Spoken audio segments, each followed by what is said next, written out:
Hi, my name's Leanne Fechter, and I'm going to talk about the Rainy Creek Watershed and Wildlife Resources. Protection of Rainy Creek in conjunction with a new subdivision called the Center at Rainy Creek, which is 22 acres at the corner of Highway 26 and Highway 31 in Swan Valley, Idaho. Rainy Creek runs through the center of this development.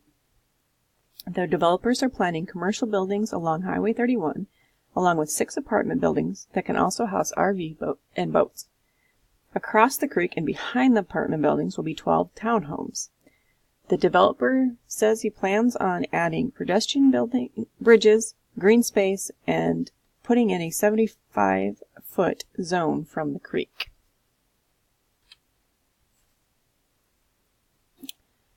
Swan Valley, Idaho is located on the eastern side of Idaho, near Yellowstone National Park, and in Bonneville County, Idaho. Native Americans used to roam the area prior to the arrival of Captain Bonneville in 1832. There was a gold rush that happened in the mid-1890s. Cattle were brought in to be raised, and then farming was found to be profitable, especially potatoes along with sugar beets. So the economy of Swan Valley is agricultural and also tourist. Rainy Creek flows from the Grand Teton National Forest and drains into the Snake River. The Snake River is just south of Swan Valley.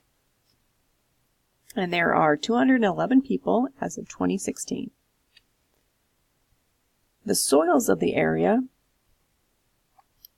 are 2 different types. In the 3 acres around the creek, in the surface up to 12 inches, it's dark colored silt loam to silty clay. And then it's 12 to 40 inches of lighter colored sand loam to silty clay.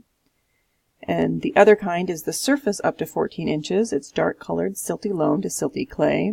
And then the 14 to 40 inches is sandy loam to silty clay.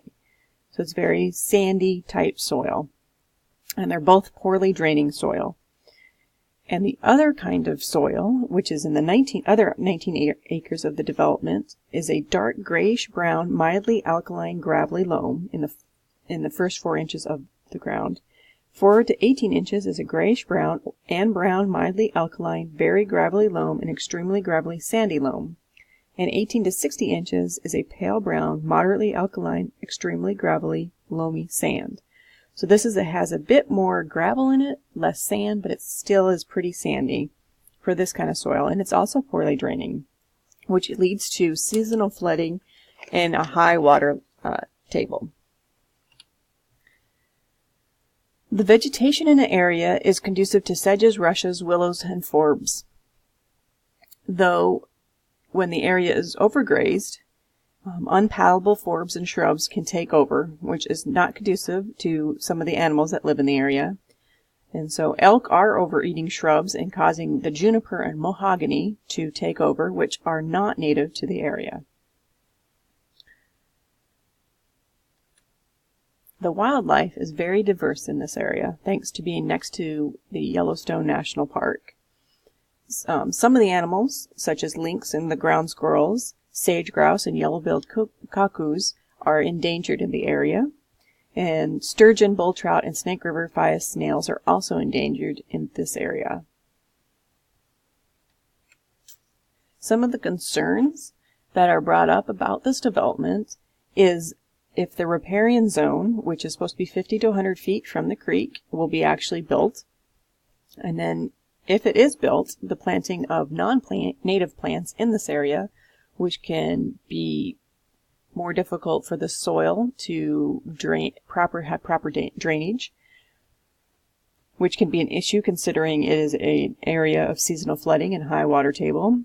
If septic tanks are used, due to the fact that this is a very rural city and sewage treatment centers are more difficult to build in a smaller town, the improper care can lead to spillage of chemicals into the groundwater. And also this development, if it's built over the creek, it will limit access to the creek for the wildlife who need the creek, and there may also be overfishing of the creek. Thank you.